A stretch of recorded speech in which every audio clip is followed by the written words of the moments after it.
Yeah. He was at Clouds Creek, camped under a bark hut there for a long time with that Brumby stallion. Remember that? Tell me about that. Get that on tape. Where did you get that from? Where did you get that? He running about Blue Flats. Yeah, Blue Flats. There were a few there those days.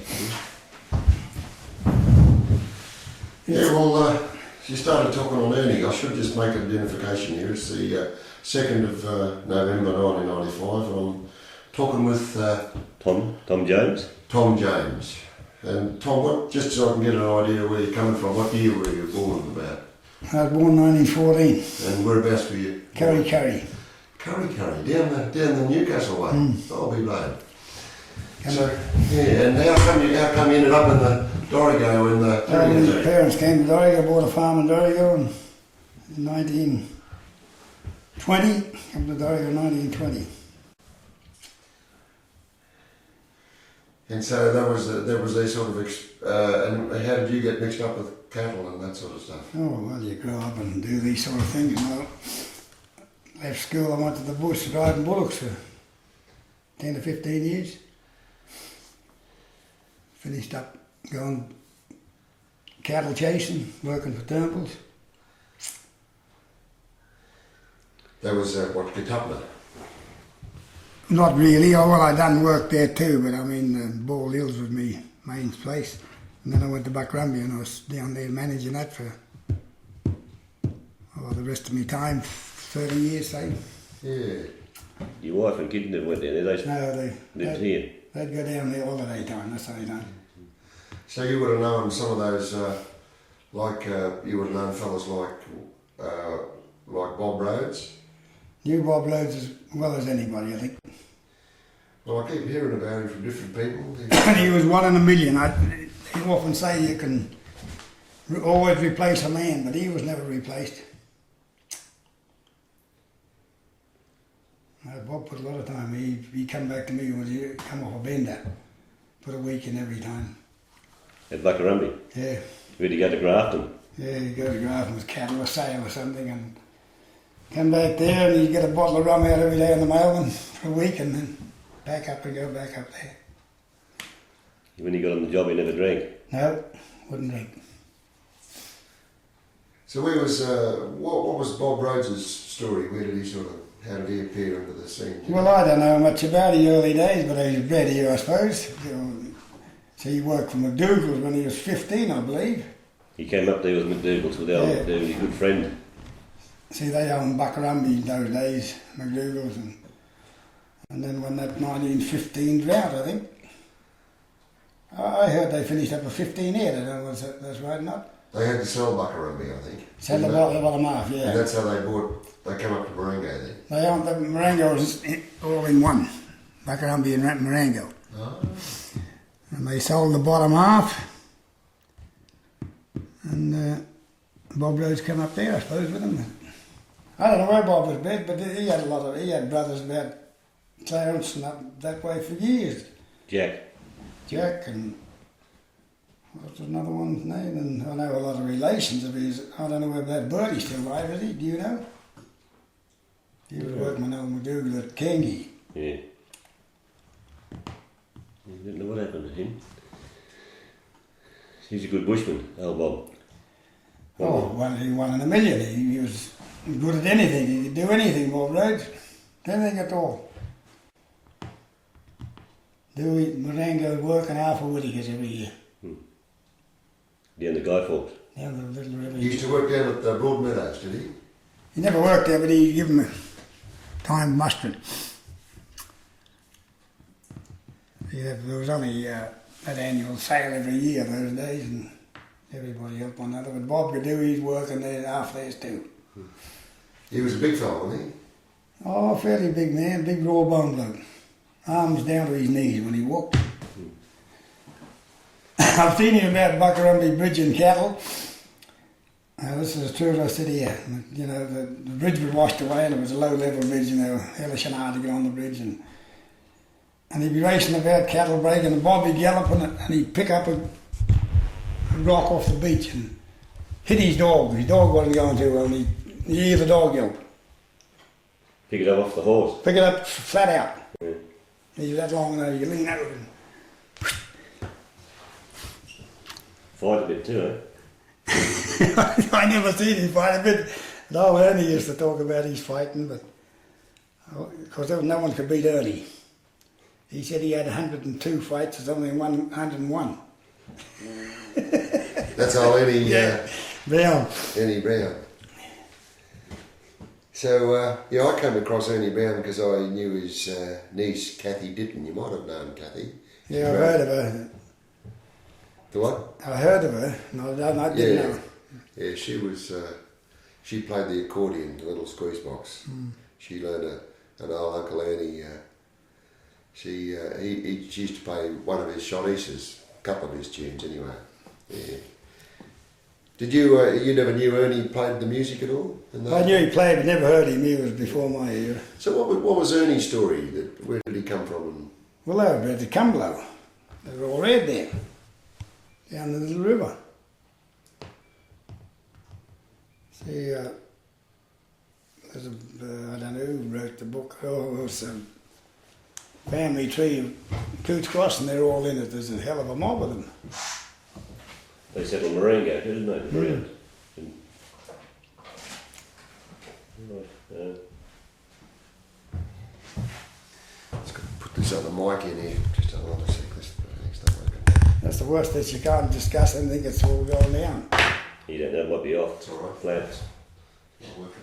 Just switch it off. I will. Ernie Brown was some relation to Kath Elks, wasn't he?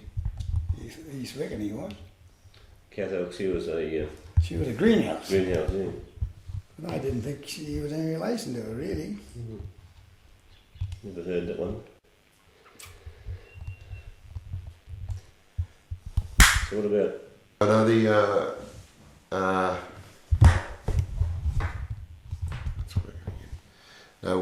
the Marsky connection was Henry Brown. Oh, I think it was Isaac who started Marengo, or Joseph. Okay, well it's in the book there. His brother Henry Brown.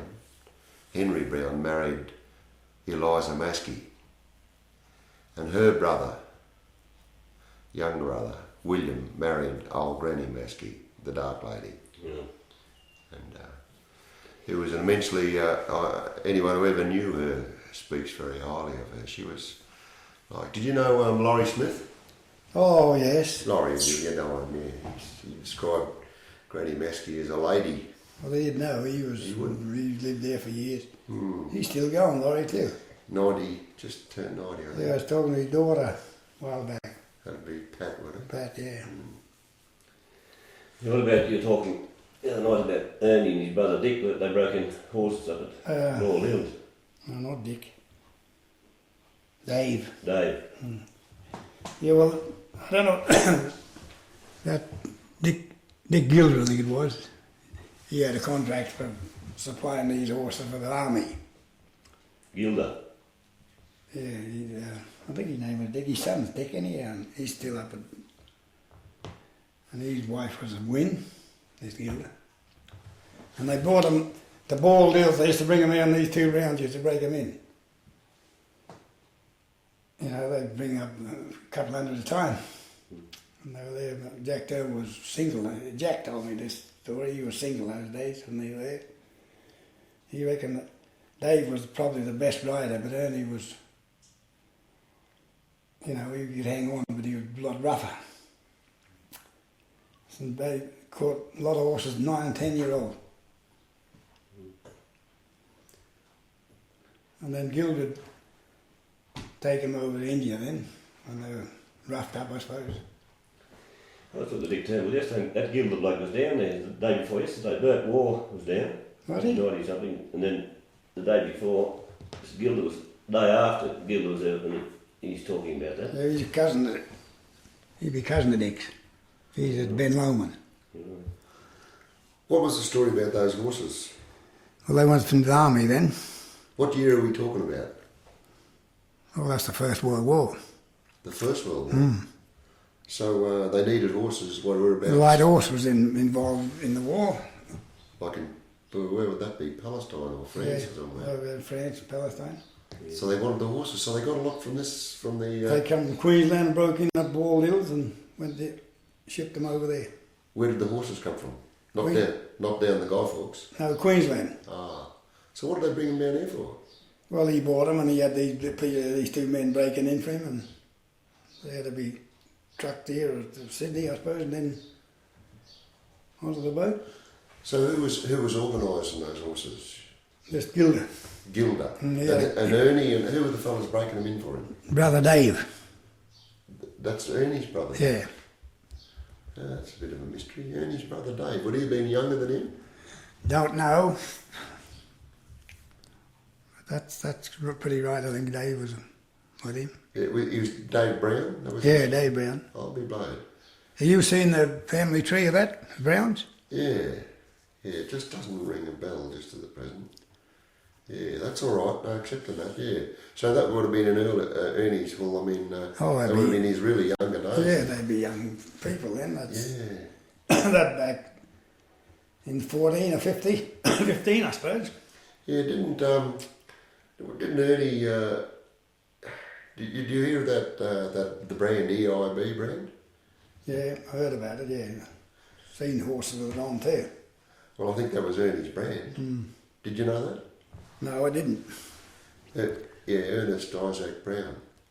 I think his mother organised that. Every inch of beauty or every inch of bastard. Mm. It's like the Whittaker brand, TNT, 20 Nasty Twists. What's the brand like, in fact, with the TNT brand? Just the upright and the end and the T the same. Oh, yeah, yeah. Big as a signboard. Yeah, yeah. So those, there were still, I think, probably, did you know anything about those horses down in the Guy Fawkes? Oh, I've known them for years, known about them for years. But what was the story of them, just like what you know of them? oh, well, I don't know much about them at all. These people went chasing them down there, and that's what started things up. But I knew they were there, 40 years ago, probably more. When Whittaker's there, the horse in there. You'd hear people talk about them. No, but Dougal thought all those buckskins came down the river from Dittons. And Teddy Cobley had a few. Well, you never know where they come from, you know, because they had a creamy horse there for years, McDougall's. Mm. He was whether he was salad and colt or buy salad, I don't know. But so he used to run out in old station for years. Mm. So it used to bring the bullocks up from, they'd go to breed them there to Buckarummy, turns, then they'd fatten them up here, at Eagle. What do you do, one trip a year? Well, no, might do 2 or 3 trips.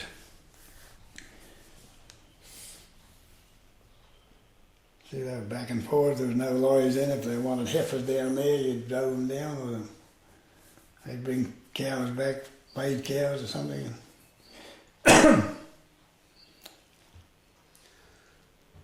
So what about the old Burnett's? Did you know any of that? Oh, Walter, knew him well.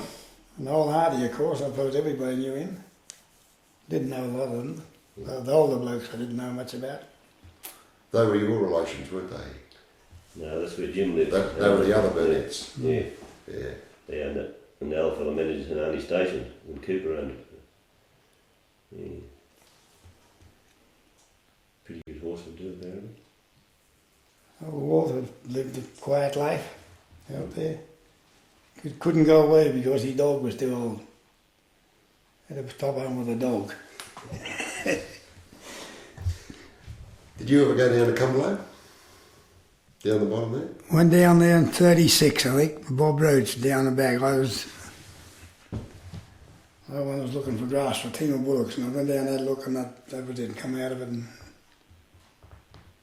that's the year the big drought was on, and terrible shit. They closed Buckarumby up. The tick department.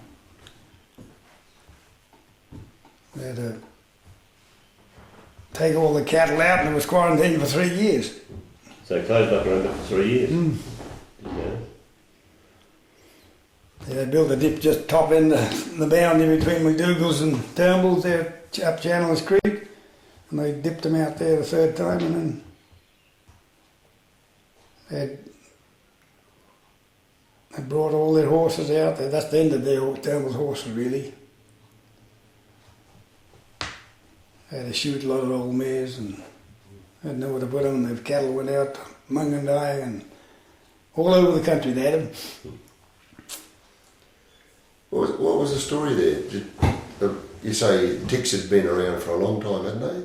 Well, they found them at the Buckarumby. They quarantined it.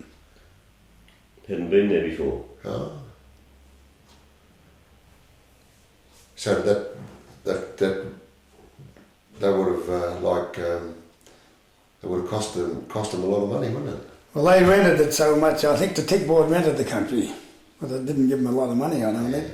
But they had to get everything out, and the cattle, it was a drought, and the cattle were poor. They had a terrible time, I believe. You're saying that have ticks been eliminated now, or what? Supposed to be in that area, the Grafton area, but there has been a lot of good few years they've been back in Grafton. It's only about 8-9 years since they cleaned it out and called it. And the outbreak at Ugle Bar Station last year. Yeah, well. By Ugle. Basically, the tick gates are closed, but you still have to have permits and inspections every now and again. So that year you went down to Cumberland getting grass for your bullocks? I was looking for somewhere to put them. Somewhere to put them. And what was it like down there? Could you describe the Cumberland to someone who wouldn't know anything about it? Oh, it was just that if anybody, you just like the river country, but it was dry and, I went down there for nothing really. Is the old homestead there then? Oh yes, really. It looked pretty good really. Who lived there? Then, was it Ian Ellis? I didn't know one there when I was there. No one there, right? No, you'd have been gone, I think. Yeah, we saw that picture of Ambrose standing in front of it the other day. That would have been taken a long time ago. Yeah, so you went down with, you hadn't been down there, you went down with Bob Rhodes? Haven't been back there since. Yeah. Was it difficult country to if you didn't know what you were doing down there? Not the river, I don't think, but they followed that. I think Browns will use that spur that down through Bob Rose's. McDonald's spur. And down that and back, we're only a few hours away. And down and back in the day. Didn't you go down last year for a ride? Oh, we're down twice this last year. The Brumby ride just for a look. Yeah. But it went down further down. Oh, you're on Misty Creek. It's I don't know where they go down now. They stopped down that track, haven't they? They come up Jordan's Trail there.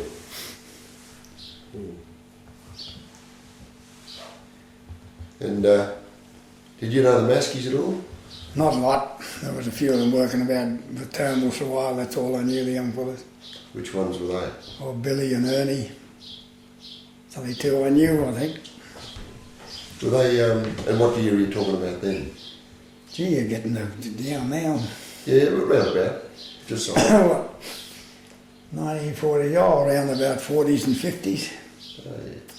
Were they like good with horses or all those fellas? Well, they were pretty good stockmen. Don Turnbull had Billy working for a long time with him. And we'd see that they'd come to do all the Broadmeadows drove into Grafton in those days. They'd camp with us there at Buckarumby and that sort of thing. Got to know them a bit. Pretty smart fellas. Oh, they're good blokes too, I think they. So you wouldn't have known their father at all? You would have? No, I've only ever seen him a couple of times, that's all. Did you? Old Billy, eh? Yeah. He was a good bloke from all accounts too, easy going, good fella, did a bit of driving around the place, I think. And what about the Cobblies? Did you come across them at all? Seen a lot of Cobley and Teddy and what's the other bloke that burned himself? Not Laurie. Laurie. No, not Laurie, no. Another one. One used to fence about Buckarumby for the Bob Turnbull mob. Birdie. Oh yeah, I did. Birdie, he fell in a fire and got burnt. Was he? What, inebriated or something. Yeah, oh, he was never in the other way. Poor old beggar. You know, those sort of blokes are pretty honest and good workers while they're at it, and then this comes over them. Did Laurie get into the... He like a beer too, Laurie? Laurie, Cobley. that's the bloke I'm talking about. Oh, you're talking about Bertie. Oh, Bertie, yeah, I don't know Laurie much. Oh, yeah. You see, you wouldn't know... Laurie used to play the accordion. Mm. He's a good accordion player in the old style. Yeah, well, you hear about these things, but I never knocked about in those places. Yeah. What about Teddy Cobley? What was he doing? He had cattle and... What sort of fellow was he? Yeah. Oh, he was decent enough, kept to himself, and pretty honest sort of a bloke, I thought. Pretty good bloke, Teddy. Yeah. Give you a shout whenever you want one. That's what Laurie Smith said. He was all right. He said if he said something, it'd be right. Yeah, and if he said a day or a date or a time, Teddy'd be there. And those fellas all lived pretty simply, I think, didn't they? Oh, yes. Tribes, yeah, they was hard going, I reckon, but look at them and their premise and that sort of thing. You'd see Teddy come out with cow-eyed bridle reins or something, you know, and a pair of reins cut out of a tyre, that sort of thing, the edge of a tyre. And, you know, I don't know whether they had much money or what they had, but they got it pretty hard. Yeah, where would say Teddy Cobley have been living when you knew him then? Just through, you've been up that road? Which one are you talking about? Old Glenindus Road. Oh, yeah. Just other side of the tunnel. Oh, at Wintervale. Wintervale. Oh, Teddy was living there. Teddy lived there. Teddy bought Wintervale, I think. Yeah. I think actually Ted got a bit of money together. Probably did. Of all the Cobleys, he was the one who did get a bit of dough together. It's a big homestead, it's a thriving place. Years ago, so it's dilapidated now, but it's a beautiful looking place. Yeah, I was down there a few months ago. I think it fell out of the sky now. It's crap's a mess. Yeah. Yeah, Tippett's there, Terry Tippett. Yeah, well, he's a relation, isn't he? You buy old Peter Ellis. Yeah, probably right.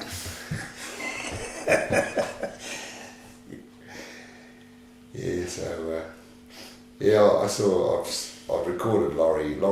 He's a terrific old accordion player, really in the old chairs. Laurie Cobley. Yeah, the traditional old. Is he still going? Yeah, no, he's just on 80. Yeah, he's a bit thin. He's battling away, living very simply on the old Glenindus Road, just near Borden's Bridge. Oh. Living in an old hut, slab hut there. Kitchen with a frog mouth, fireplace, dirt floor. Which background beside of the bridge?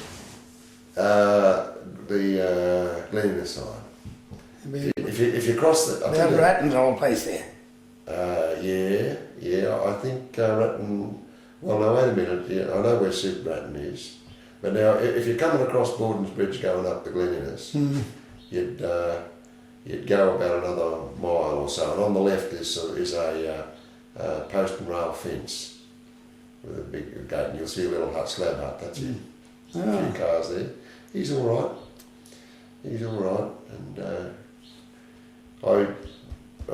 he took me up to see his sister Dorrie too. Dorrie Tibbett. She lives at Glen Ray.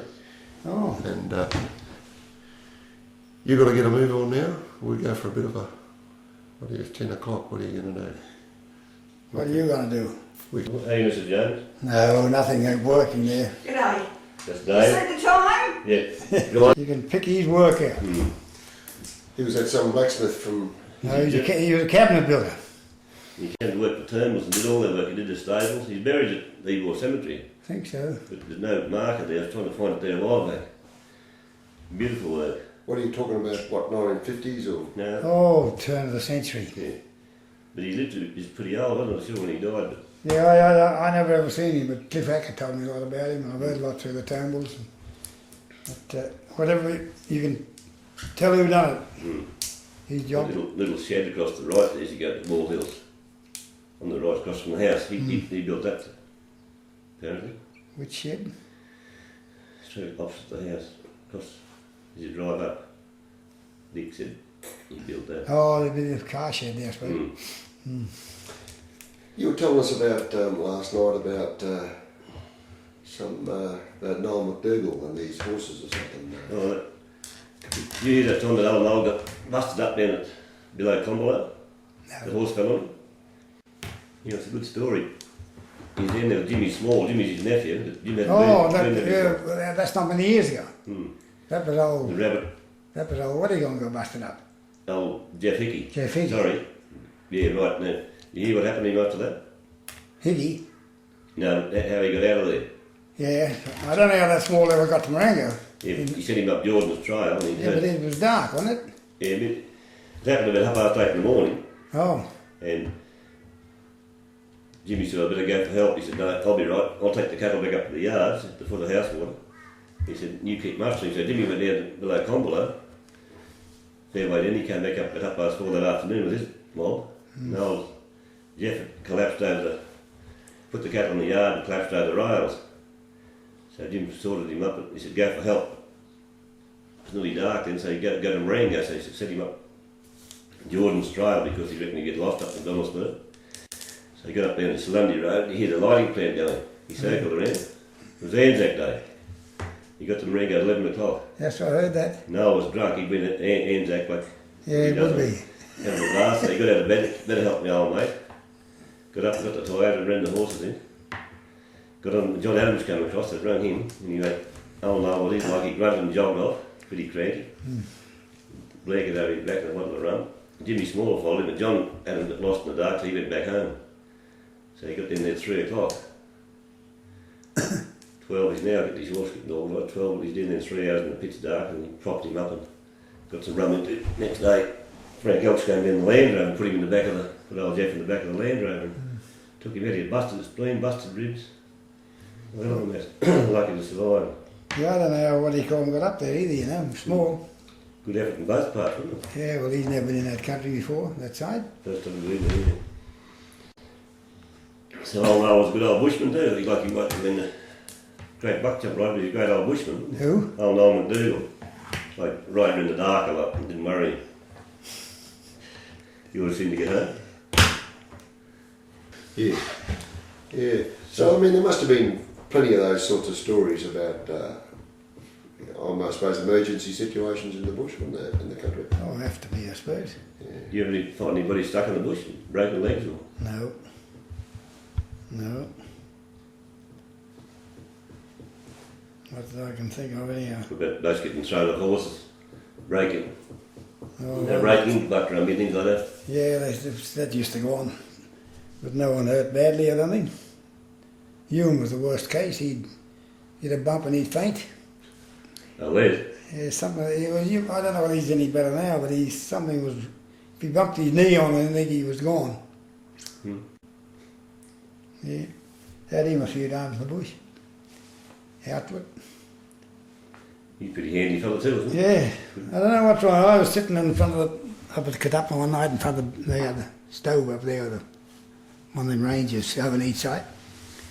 And I went to throw the door open and we're sitting on a stool in front of him and bumped him on the knee and over he went. And knocked him out. fainted, yeah. I heard that happen 2 or 3 times in the bush. That's something trouble I've been in. The two get him out of it. So what about the Rodeos when they first started Dorrigo? Who was the top guns before Merv Freeman? Oh, well, You were one of the first on the committee, weren't you? yeah, Aubrey Fay was one of the hardest to beat those days. Merv wasn't, he never come out when it first started. Your father was secretary for years. Got Tommy Freeman, good man. Tommy Freeman was all right.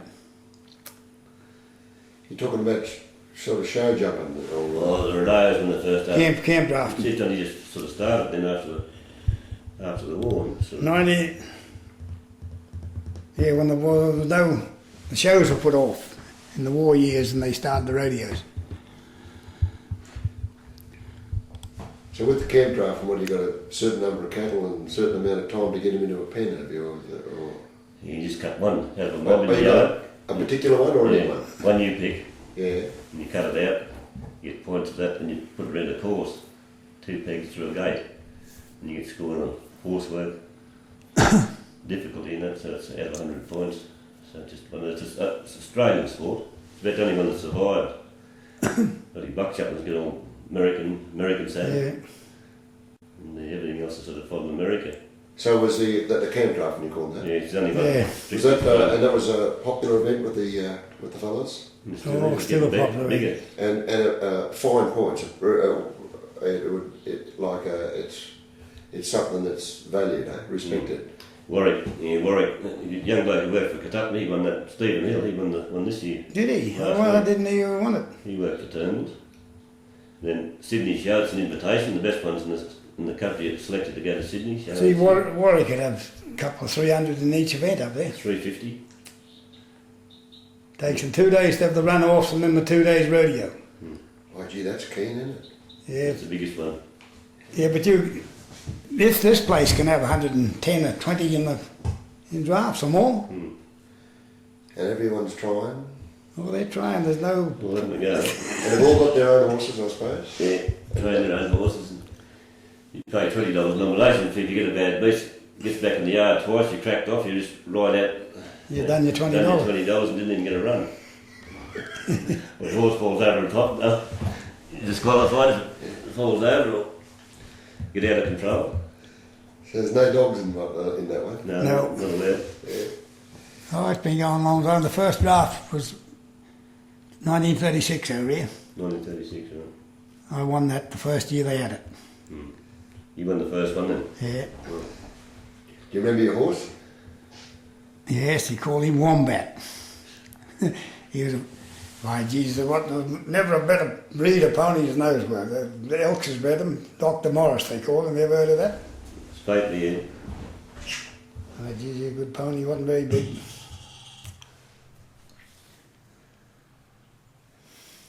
£5, first prize. There's a week's wages. Yeah. Oh, easy. Jesus, I was working for £3 a week and they taken us in 1936. And working flaming hard. Driving team for Sam Mills. Was the Depression sort of still around then? Oh, hell yes. How did you see it affecting people, Tom? Oh, I don't think it affected them a lot. They just had to go with what you got and the money you got, you had to plan out a lot of things. But there's not much comparison in today. The money's big and the prices are big. But there was people who actually, there was plenty of people who wanted work and couldn't get it. Oh yes, it was different. The unemployed fellas were given 30 hours a week for so much money. That's when the forestry started these roads. 30 hours a week and about £2.10 a week they got. What could you do with £2.10 a week in those days? Oh well, you had to live on it. CLO for bears only about 5 cents. Another funny story. Well, not funny, it's sad. It's funny. Dad was the first school teacher at Tyringham School in Dundurban. During the Depression, there's a lady there. You might know the Pensons. Gus Penson. Yeah. He died. He got killed. Yeah, I remember that. And yeah, she had a big family trying to raise him during the Depression. So Dad had a bit of money because he's getting his weekly wage, school teacher, not a lot. Had no kids then, but Mrs. Penson, the old lady got short of money. I'll sell you that old house cow, Eric. £5. What? Oh, you might need it. Yeah, I'll keep it for a while milking. I'll just do with the money. So Dad bought the cow off her, and she kept milking the cow. And about 6 months later, she came up and sold it to him again. So he bought it 5 times, and she died there. She never even took possession of it. The boys will tell us about it at the reunion. I suppose we're getting away from the story, but I can tell you a story about your father and things when he was leaving down there. Where is he in the Warhope. Warhope? Yeah, Monkey, Bromban. Yeah. Yeah, I was born in Warhope. He was teaching down there. He wrote to me, he had some cattle on adjustment at Raleigh. I don't know whether you heard of it or remember it. No. And he was shifting up to Paddy's. And he wrote to me, he must have wrote old Herb Kirkland as well, it was in his paddy. I don't know how many he had, but I've forgotten whether it's 30 or 35. He'd give every description of the thing on paper and sends me down there to bring him up. And Herb Kirkland came, I suppose he got word from him, we both went down. Well, Eric said we didn't make any mistakes. And there was a lot of cattle in the paddock. And I landed them in North Dorigo, you were living there then. He took them over the main street there. I drove them from Raleigh to North Dorigo. In 1946, we moved from North Dorigo to where we are now. So it must have been just during 1939 I was born at Warhope, so that's when he moved back to North Dorigo in 1945 and it was about then. Yeah. You drove up the mountain? Yeah. Oh gee, I was How long? 2 days? Yeah, I was come up to the top of the day. I'll come to Bellingen the first night. Put them in the pound yard there, there's wholesale yards. And then up to Dorigo and then out north next morning. So you never drove bullocks down the mountain? No. Not teams? Not teams, I drove a lot of Turnbull bullocks, fat bullocks down there. Was you trucked them up Raleigh? No, took them straight to meatworks. That was when they first opened. And that was about 1942, I think. Took 1,000 bullocks down there, 200 at the time. 200's plenty on the mountain, otherwise they tramp the feet of one another.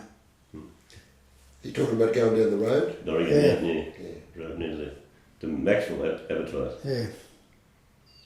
A lot of bullocks, around 6,000 bullocks. Fat bullocks. So like would that, I suppose, the war, they would have been going to bully beef or something or other, would they? Tin beef or something? I don't know whether it was pretty good beef. Another one, someone told at Ebor Turnbull had a mob of bullocks they used in the movie. Was it the Overlanders? I don't know where they got those cattle. Oh, they've been up here somewhere, but Turnbull's could have been two. Members had had them in the heap, 1,200 or 1,000 bullocks. Was that out of the Serpentine? Somewhere there, yeah. See, they used to run that many up there. I've heard something about that, but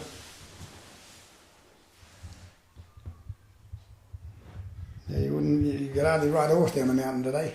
That's right, run over, yeah.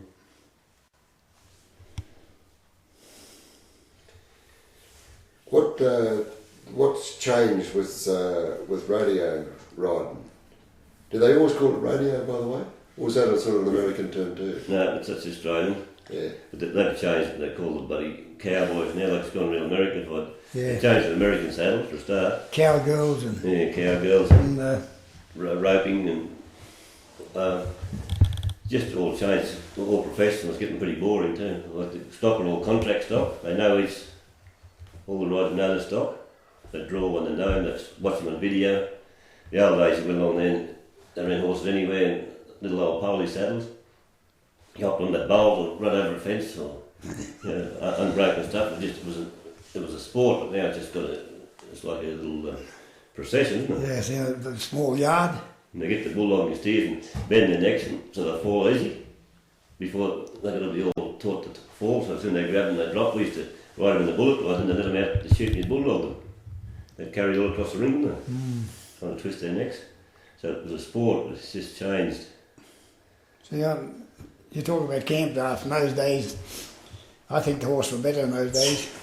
They worked more. Yeah, there was no fighting them. The horses were used all the time, so they've ridden more. They've ridden to work, and if you come to Dorigo from with riding, so the horse.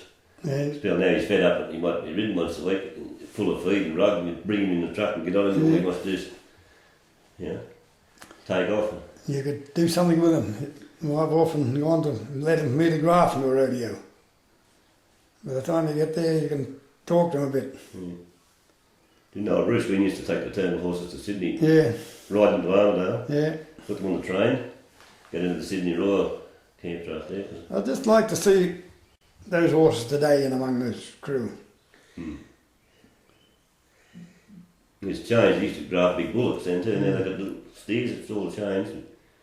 Yeah, that might be a bit the difference. The cattle's not as good as they used to be, and the horses, I think the horses are better than they are today. Half of them's not educated anyway. I think the horses are just as good, but they haven't had the Haven't work. had any work. Because with those horses you're talking about in the old days, would they have been your work horses, stock horses? They'd have to do all your station work. When you're real rough country, you ride your best horse. So your best horse was always the best because he wouldn't fall. He's the best one. So you can't draft. You did everything with him. went to this side of town with a snowy mule with cattle one time and landed back at home on the Friday night in Dorrigo and went to North Dorrigo the next day on the horse and won a draft. He'd been on the road 3 weeks, eh? Yeah. They had a couple of rodeos out there on the wreck. That's right.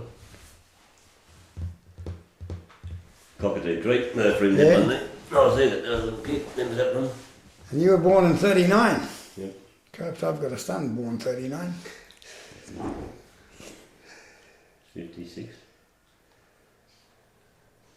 So so when did Camp Drafton first appear, like in Australia, like about that time, 30? There wasn't much going on before 36. Oh, Aaron Williams, he did a lot. He started, the Hoots and Horns and sort of got a bit of publicity and started to go about 1946, I think it started, the Hoots and Horns, was it? Something like that. Who started Hoots and Horns? Oh, Aaron Williams. Oh, that was RM, wasn't it? I remember the magazine. Yeah. Is that cut out now? No, it's all gone like everything else. It's show acts and Arabs. Before it was just straight out bush singing, camp draft and rodeos, but now it's like a lot of other things. It's got Western pleasure riding, all that sort of stuff, and Arabs. Would you tell someone who wouldn't know a thing about horses? What is particular about the stock horses that you would have used in this country? Are they big horses, small horses? What breeds were they? Or? You got to answer that? Well, I just make a comment about when the Stock Horse Society first started. That was to preserve the identity of the Australian stock horse, and I just can't believe the way it's gone because they've got pure quarter horses in it now, imported quarter horses. But the thing was, nice active horse, 15 hands roughly, nice sloping shoulder, long rein, very active, can walk downhill. So I mean that counts a quarter horse out straight away, but the money came into it. So the money thinks that they've got pure quarter horses, anything at all is in it now. Just if you pay your fees up, almost anything can be an Australian stock horse. But basically, a thoroughbred, touch of pony and touch of Arab. So we'd say well, like the Manchester Snow River, 3-class thoroughbred at least, a touch of Timor pony, 3-class thoroughbred at least. Yeah. And the touch of Arab gives them good bones, good feet. What do you reckon, Tom? Yeah, you're pretty right. Yeah, I can't understand the Australian stock horse. I'm not in it anymore. I refuse to be a member of it after, Yeah. got to preserve the identity of the Australian stock horse and letting purebred American quarter horses into it. Like nothing wrong with the quarter horses. Yeah, but they've got a society of their own. He's not an Australian horse. You couldn't put an Australian stock horse in the Quarter Horse Association. That's right. And the same with the thoroughbreds. So a few people kick themselves in jobs. I think I'm not just trying to prove now. Yeah, I had a fight with With them too. offers at Scone and they keep a few bucks in jobs. And So when you're talking about the stock horse he wouldn't be as high as a thoroughbred, would he? He'd be a bit smaller. Well, some of them make good stock horses. Out west I like a bit larger horse, a thoroughbred 16 hands, but most of the good horses 15 hands, 15-2. Yeah, I'd say from 14 to 15 too is a good type horse. In hilly country? Yeah. Yeah. But you wouldn't want them much bigger than that, like the bigger ones are at a disadvantage. Yeah, they're a bit leggy and clumsy. Not as smart on their feet. You got to have a bit of pony in a horse to be smart, I think. But depends on the size of the person too, like a fella 15 stone, he wants a little bit bigger horse. Yeah. 8 stone. A pony on thoroughbred is a good cross. Yeah. So what's a pony? What breed's a pony coming from? Well, he's a breed of his own, but he's from 13 to 14 hands. So he's a recognised breed of pony? Yeah. That's what you call him, a pony. He's not a thoroughbred. He's See, a it's pony. purebred. Or is he Timor or? Well, the Timor sort of died out. Some of them came from Timor, some were imported from England. There's a salad, and he got the salad and stock horse. He gives it a little creamy pony brought out from England. He's an English pony, it's a special breed. There's Australian pony now, but the pony's basically under 14 hands. It's a pony, it's a size more than anything. And that's fully grown. And, Yeah. So over that he's a Galloway, then he's a... So would those ponies themselves have been used for stock work, or would they be just too small for it? Oh, probably they do the job right in a lot of cases, but Kids it all depends if you get the bloke on top, you might get a... You'd like Ernie Brown, a little fella, guy else, like the 14 hands is all the little jockey boats, that's the sort of size they like. And they'd go too, a few full of grog, they'd go, or anybody else. You know? He's a funny man, that old guy. Jeez. Who's that, which fella? This guy else, he's a fella, he used to have the Hanani post office. You heard anything about him? No. Oh, we better not start. Yeah. Oh yeah, no, give us a go at that. He wasn't the fella who was he? It was Well, I was fighting to get the flat nose. I used to be frightened to ring him up, he used to have the exchange there. Oh, that's right. What's his name? Nells, McDougall's son was saying. Alistair saying, yeah. He was saying you wouldn't want to ring him up any time. I said it wouldn't matter any time of the day. He'd still be cranky. Well, who was the fella who they said his missus used to ring him up when the boss was coming back and he'd start working? Was that an else? Yeah. Get on the phone and say the boss is coming back to Marengo and he'd find some job handy and he'd all have it ready to get started. His man's in there for a while. Who was that bloke? And Elks. Wouldn't be Joe. No, Joe was a boss trig one. He was, well, there was Lockie, he was on rights for all his life. He was a hard worker on Lockie.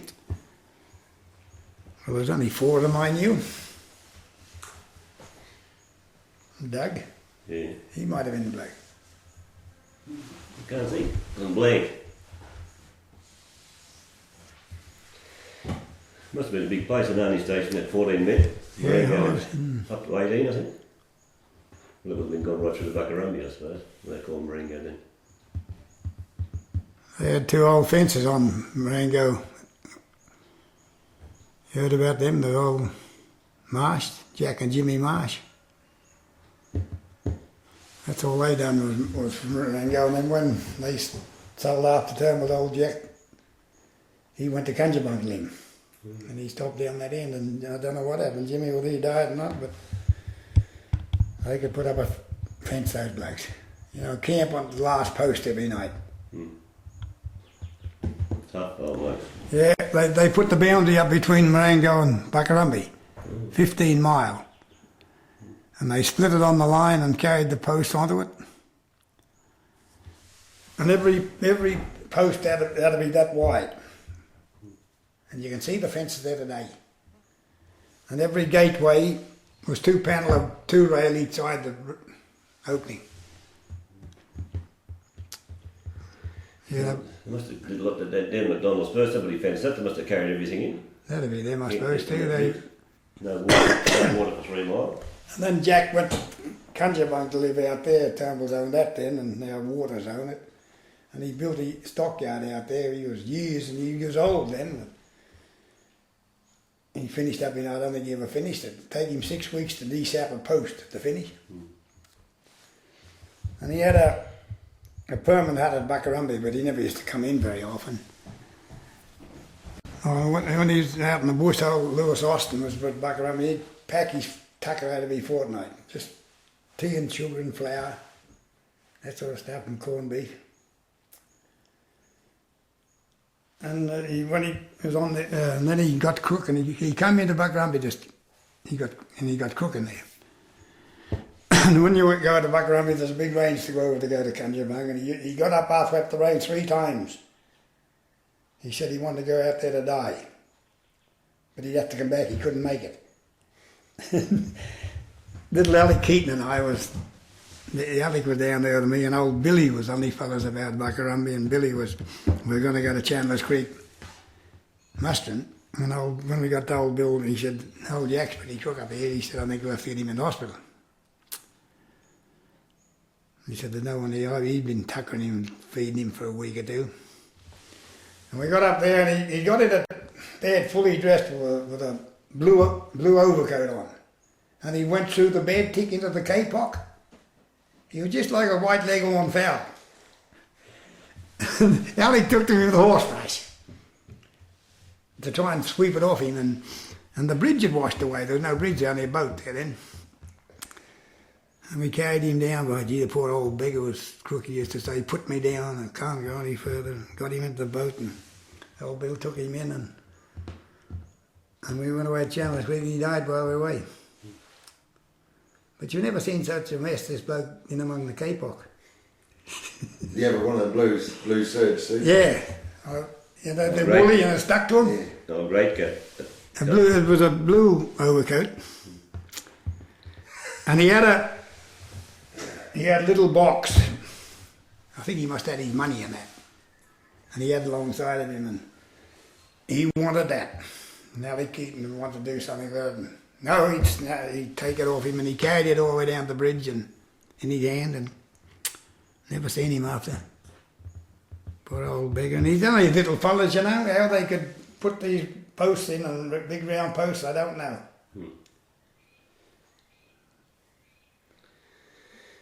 That's a true story. But anyhow, I'll tell you another story about them. When they were working for McDougall's, they'd be down Buckarumby end fencing or something, and they want them up at Marengo. Old Bob Rhodes told me this story, and they had a billy cart with wheels on it. And you know what two blokes would have in a camp with their splitting gear and fencing gear?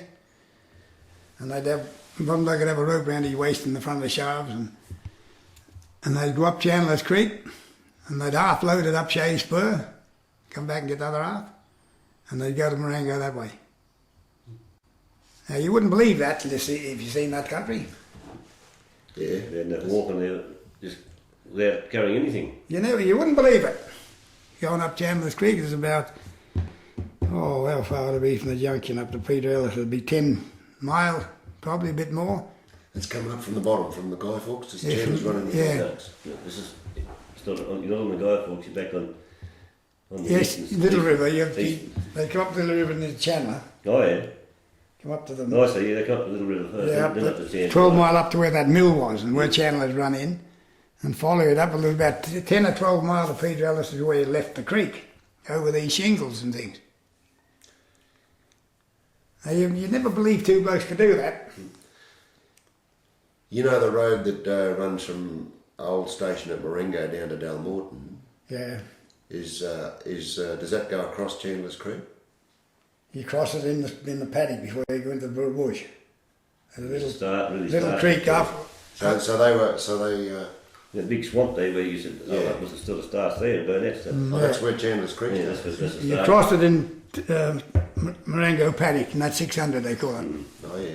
Open paddock. Just where the road goes to Grafton Spur, down there, and the creek goes down through there. And So they were coming up from the other end. yeah, they left Chandler's Creek and come up what they call Shea Spur, and right out through Blue Flats, Possum Creek, and up onto the paddock that way. Same way we used to bring the cattle.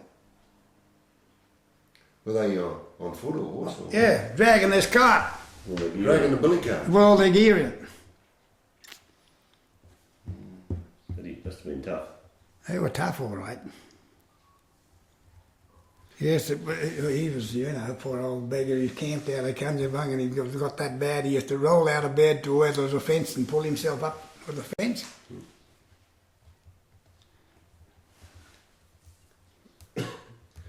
Noel was telling us about that country down there, wasn't it? There's a story about some fellas got lost there. There's an old story about the bell up the tree. Oh, that's right. Did you ever hear that yarn? No. Teddy Cobley picked it up. Yeah. The bird there, he's heading down the broad meadows from Marengo, and they called it Marengo.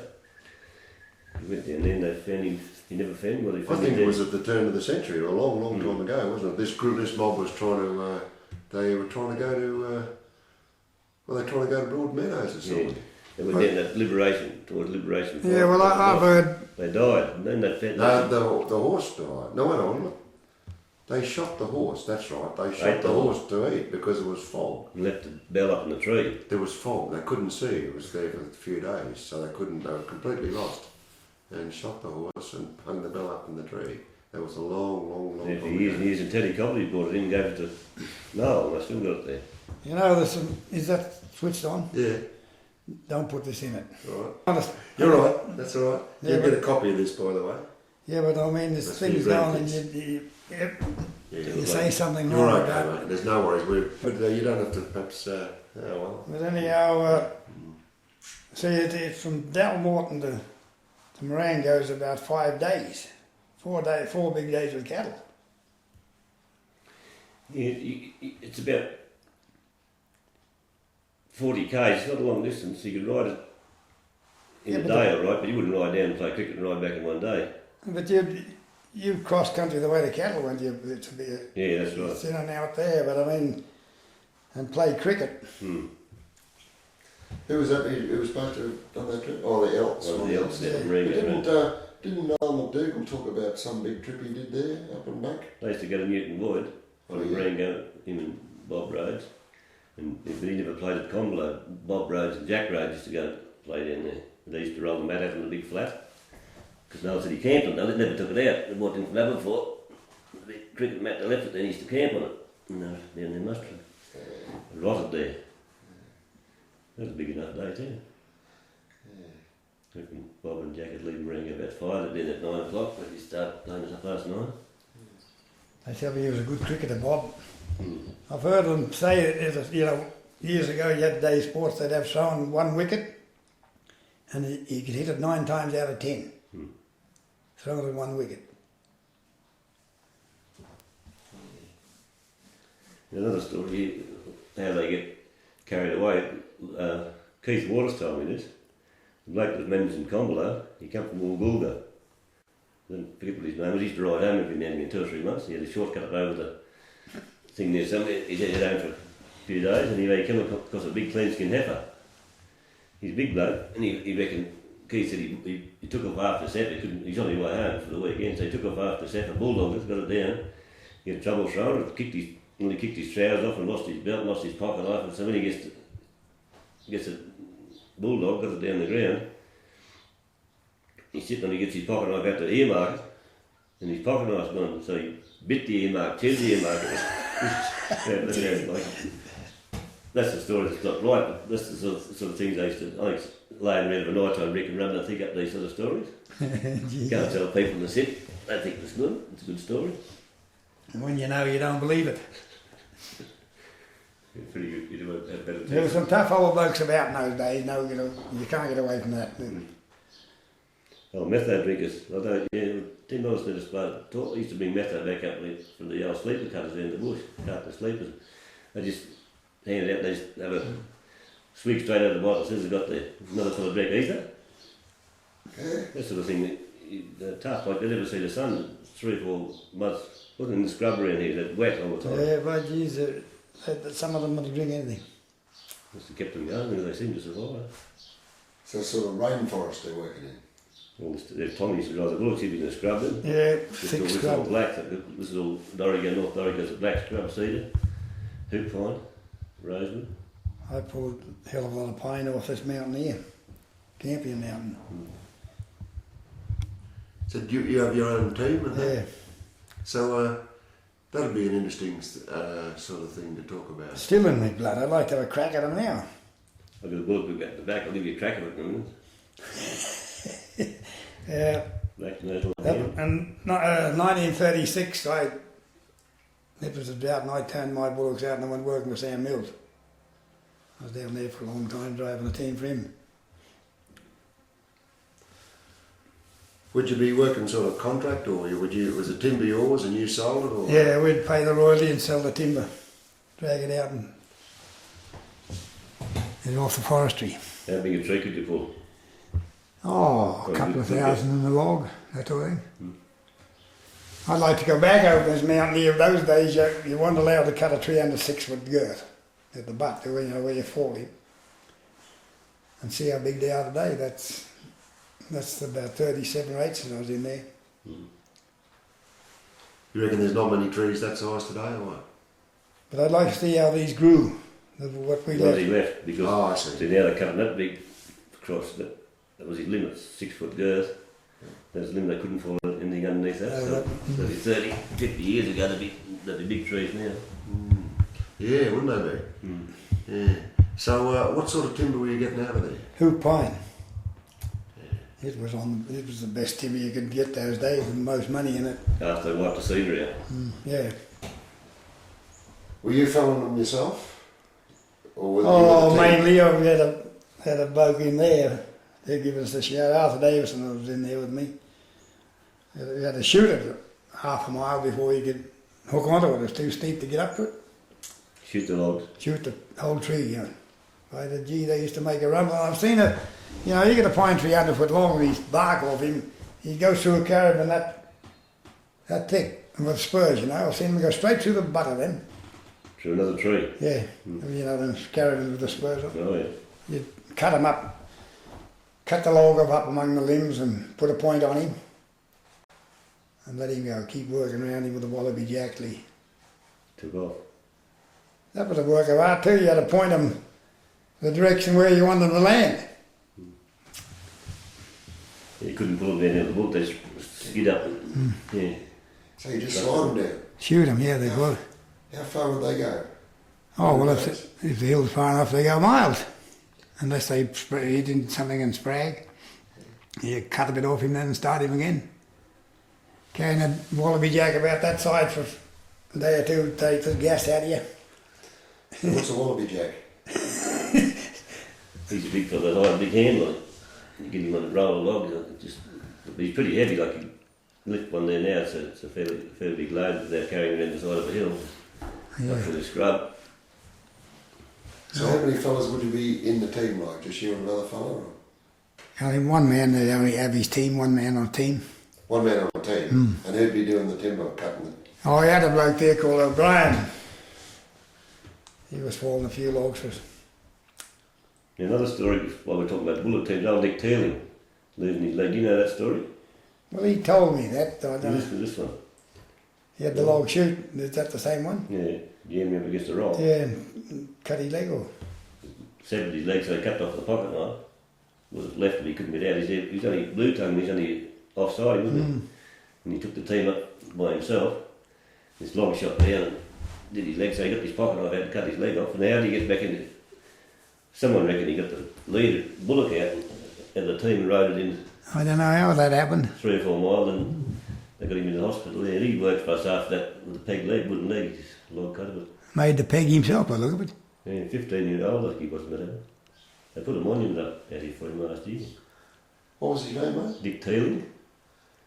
Yeah, he married a Pitkin at local. Yeah, he's a tough old bloke. Then he lost his leg and he got in, and that was right about cutting off the pocket knife, but not sure about getting the leader out of the team, riding it up to the camp, a couple of miles or whatever it was. And the boss was there and they took him into... You'd think he'd bleed to death. Yeah, he must have... Tied up Trusted. So what is the... what's is snigging just a term for dragging along? Yeah. So there was a... So when you're snigging, how many bullocks would you use for that? Oh, it depends. If you're at pretty steep going, you know, I used to drive 24 bullocks down there in junction of Blix, Drawn Pine out there. 16, 14 be about... Yeah, 16 is the most about these scrubs here. So you'd actually, you wouldn't have any wagon there, you just drag Yeah, them you'd have a along. wagon, you'd put them on the wagon, we used to bring them up to the railway station, truck them there. Yeah, but before you got them onto the wagon, you'd have to snig them out. Yeah, or on a bobtail. Two wheels and you pick him up behind the bobtail. But you'd have to snig him down the side over there and then put him on your bobtail, snig him out to where the wagon was. And for that, to get them up, would you be using a lot of, would you use your 16 bullocks just for snigging? Oh yeah. Yeah, and you could pull them up hills there a bit? Yeah, oh Maybe. Christ, yes. Yeah, they fill a big weight, bullock deep. So you've got a very important, you'd want to know your bullocks, I suppose, wouldn't you? I suppose you would, yeah. Yeah. So are you, I'm only guessing, are you relying a lot on your leader or? Oh yes, he's got to be the main bullock, and then you got to have good bullocks in the back to keep yourself off trees and things. When you talk to them, they got to come round and keep the wagon off hitting the stump in the tree. So the leader, you got the leader organised. Yeah. He knows which way he's going. He'll go whichever way you speak to him, and then you got to stop with your back bullocks to steer them round obstacles. So you're more or less doing this at the same time. Yeah. And the leader knows when he's being talked to. I think so, yeah. And the polies, is it? You're talking about? Pole. Pole and the pin bullock. Pin bullocks in front of the pole. They're important bullocks. Oh, yes. Well, they've been over without a leader, but they're I'd call them the main bullocks to steer your wagon. Yeah. So what are the basic terms for, say, left and right? We come here and We come here as what? see if you've got a bullock going on there and you're working the brake. you're coming down around the stumps and you're working the brake on and off to ease them, and you say, "White trimmer," and he'll come to you. Now, what does come to you mean? Go to the left? No, come to the near side. Which Come is to, the near side? the left side. Okay. And then when you G off, and he'll shove his mate and take the wagon that way. Is that the pin bullocks? Yeah, and the polers there. And the polar. So they're going to be really responsive to you. You want bullocks that know it. That's right. Well, all the teams should shove a bit that way, because you've got a narrow track come out of the scrub, the width of a wagon, it's got turns in it. All the bullocks up the front, they can't help you to steer the wagon. You've got to rely on these 6 bullocks in the back. They get their head under the chain, and when you speak to them, if they don't, you flip them down the off shoulder, and they know what that means. Yeah, give them a tap with the whip. Yeah. But So, sorry. you want pretty biddable bullocks to work a wagon, because, you know, if you're on the brake, you've got to ease the brake to let it be easier to come around this tree. You understand? Now, is the brake working both wheels? Yeah, brake 2 back wheels. Okay. And you take it off if you're going around the tree, ease it a bit, and the bullocks, it's easier. And if it starts to run, you screw it up a bit and steady it. So you've got to rely on them. You're a good way away from your bullocks. I reckon they're a marvellous thing, a bullock. Yeah, they think for themselves. Yeah, so you go in and catch the wagon or in the back of the front, just tear the wheels off. So they've got to sort of think for themselves. So you've got a 4-wheel wagon, the back wheels are a fair way behind the bullocks to come around the tree. So where's the brake on a wagon? In front of the back wheels. And In front of the back wheels. Now, where are you operating it from? There. What, from behind? You saw it behind? I wish I had a photo of a wagon. Oh, gee. Yeah, but anyway. I can picture one. So that's the team up there. Just give us 5 minutes. Good on you. Now that's good talking. You're saying about the whip? Well, they couldn't drive a team without it. And if you left the whip, they'd about a 6-foot handle, so 9, 10-foot whip.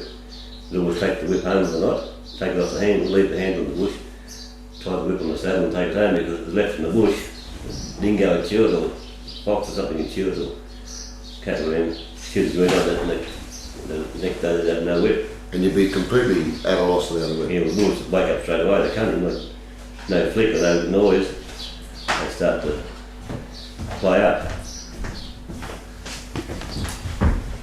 Good on you, mate. There's a team in a wagon. Righto. This one, I'll just get this right. Who's team, Tom? It's old Billy Townsend's team. I got one of Sid Adams in the back of Rumney Bridge, if I gave you the other day. Oh, yeah. Well, there's the wagon, but that's coming uphill. Now see that turn coming round there? Yeah. All right. That's a pretty big turn, isn't it? Yeah. Well, these 4 bullocks will help you around there. These can't help much, but they're keeping the weight on there. And there's the wagon, there's the back wheel there. All right. And that's where the brake is. You work it from the side. Yeah. You wind on the side. What is it? Is it a rotary winder thing, is it? Yeah, it's a screw. A screw, eh? And, oh yeah, right.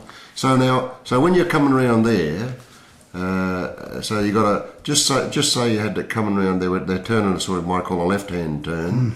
Now, just say there was a tree there, how are they going to get around to, so you don't want to hit don't want to cut it short and hit a tree with your right wheel. No, that's right, there. but these bullocks, you depend on these bullocks to... That's your first 6 bullocks there. Yeah, the 6 or 8. So you got your 2 polars, your 2, what would this fella be? Pin bullock. Oh, it pins the one in front of the polar? Yeah. And what about these 2? Oh, well, they're part of the little group? Yeah, they're... Okay. And your leaders, that's the way some name. That's a seed log there. So how would you make him, so which way are they pulling? So when you want to make sure you want to clear that tree on the right hand side of your back wheel, how do you... Well, you can see the turning of these bullocks now. They got these bullocks on the offside get their head under the chain and push.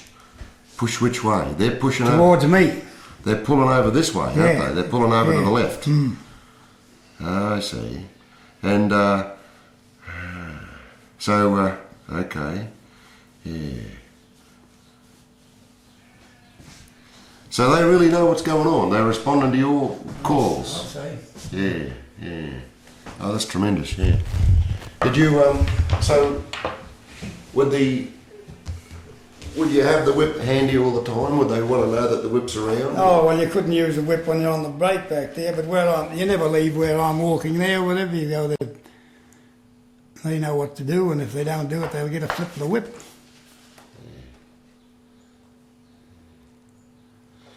Do you remember any particular teams or bullocks just by name? Do you used to give them names? Oh, they all got a name, yeah. Yeah. Remember all the names? Could you run them off close, there? yeah.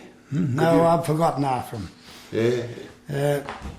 I was really interested in it. If you had a team and I seen it working, I could yoke them in the same place in the morning. So they always go in the same place every day, say the same side. The near side bullock won't go on the off side unless you break him into it.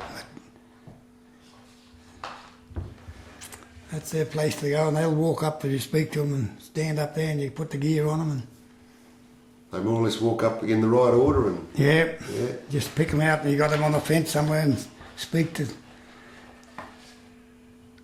No, Nugget and Plum there, you said Nugget and Plum, and away they go up to the...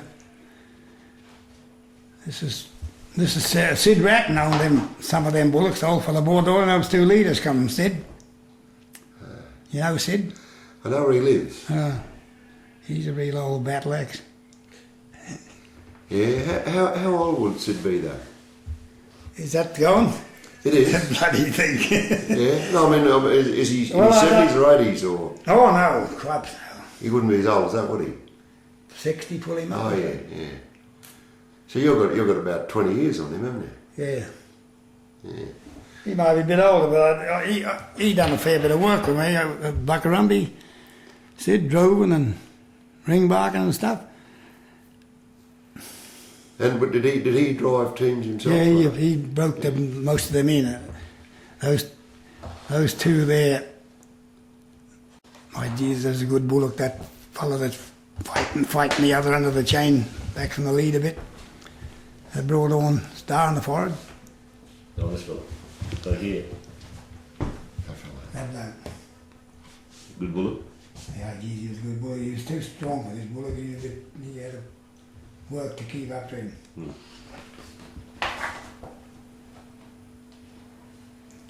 Tom and Larry, those two. I could know name some of them. Devon's short ones, was it? Devon's short on cross? Yeah, a lot of dairy short on him. Yeah, right. I think they make the best bullock, a dairy short on. He don't get big in the neck. Would you feed them?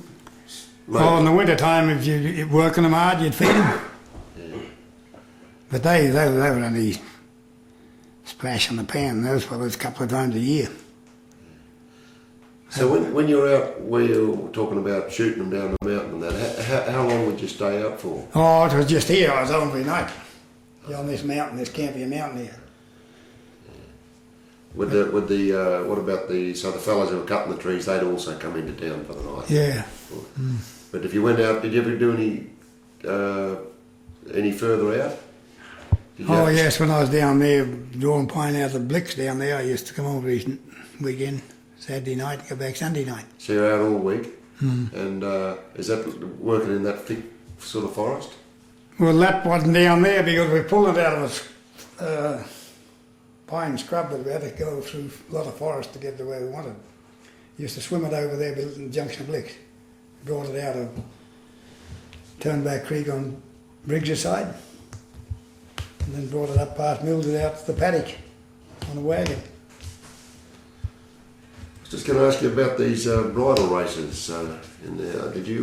We were talking about them last night, something, weren't we? The bridle races. Was that a thing of your time too? No, I was never wrapped up in racing, really. I went to a few of them. I'm afraid. Yeah. I travelled the rodeo, really, not the racing game. Rodeo. And what was this? What do you call a polo? Is it a polo saddle, meaning polo saddle? What was the old Australian stock saddle like that they used to, or whatever it was? Well, they never altered what the name, have they?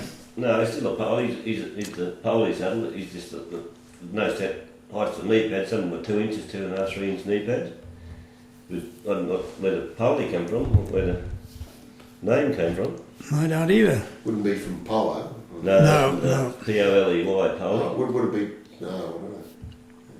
Maybe because the polly beast got no horns and the Americans had the horn on it. Maybe Yeah. something like that. It could be too. So they were the standard stock Australian saddle. Are they still? Yep. So where are these ones with the big knee pads and they've got a high horn on them, have they? The Americans. Yeah. Is that only for rodeo riding or what? They got big knee pads on them.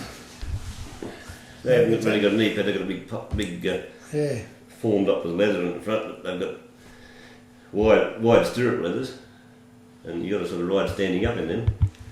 The rodeo saddle's got a flag goes on it, holds the back of the saddle, no crupper. Australian saddle has a crupper on it, and the horses don't stop kicking up at the back. A different thing altogether. For the roping, it was an American thing too. They started roping, so they had the horn on the saddle, similar to the rodeo saddle. It's got the horn that tied the rope to, so it's. So was this roping? You didn't do roping of. No, people wouldn't on wild cattle threw them by the tail. Basically, that was the way most bushmen threw these, wasn't it? I'll come back to Bob Rhodes again now. I'll tell you a story on there about throwing the beast for the tail. I was seeing this at old Ebor sale yards. Bob had a few drinks in him, I suppose, I don't know, and he was up at and there was a wild cow on the yard in her own.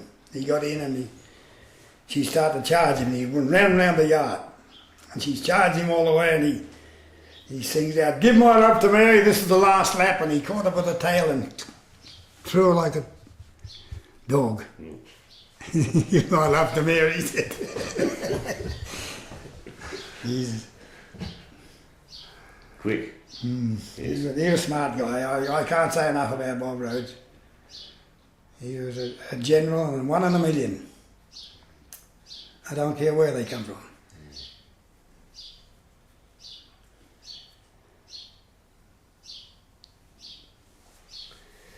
Yeah, I never heard anybody speak badly about him.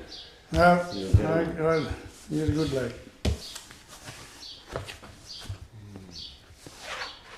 You know, I won't go on about it, no, I ain't going in. Give us a bit. No. Oh, yeah. No, might listen to hear this over again. Oh, that's all right. I'll turn him off. Yeah. Well, anyway, that's just about wraps it up, I suppose. I think that's very interesting hearing you talk about the bullocks. Terrific stuff, that bullocks, and getting logs out and shooting them down the hill. That must have been something to see. Yeah. By jingo, sharpening the end of them and all. Yeah, sharp them like a pencil. Holy smoke! And they'd roar. You could hear roaring going. Yeah. Jings, yeah. And to hear about Bob Rhodes too, and because he was every person I talked to, he was considered as being a remarkable person. You finished that now? No, it's running. I'm just. Oh, but I won't start up again now. You. I'll turn him down. I'll turn him off if you like. Bob Rhodes used to come back and camp with me at Buckarumby, and I'd have to go. I was working. I couldn't stop about that with him and leave him there. And I come back one afternoon, and there was a fireplace in the house with that room there, and about 6-7 foot deep. And there was a stool on there. No one you sit on it, and it was about 2 foot away from the thing. And when I come back, Bob's over backwards with his legs hanging over the stool, couldn't get out. I said, "How long have you been there?" He said, "I don't know." He said, "The Don buggered." He couldn't get up, he was like an old poor cow. Was he drunk? Yeah, he couldn't get up to get any more grog, but he was on the bender. And then when he'd want to go home, he'd pack up and get his horses, and he knew where every lemon tree was from there to Chandler's Creek, and he'd ride to them and squeeze 3 or 4 lemons into his quart pot and fill it up with water and drink it. Jesus. That particular time he came there, and Alec, we had a lot of cattle ready to come to Ebor, and the river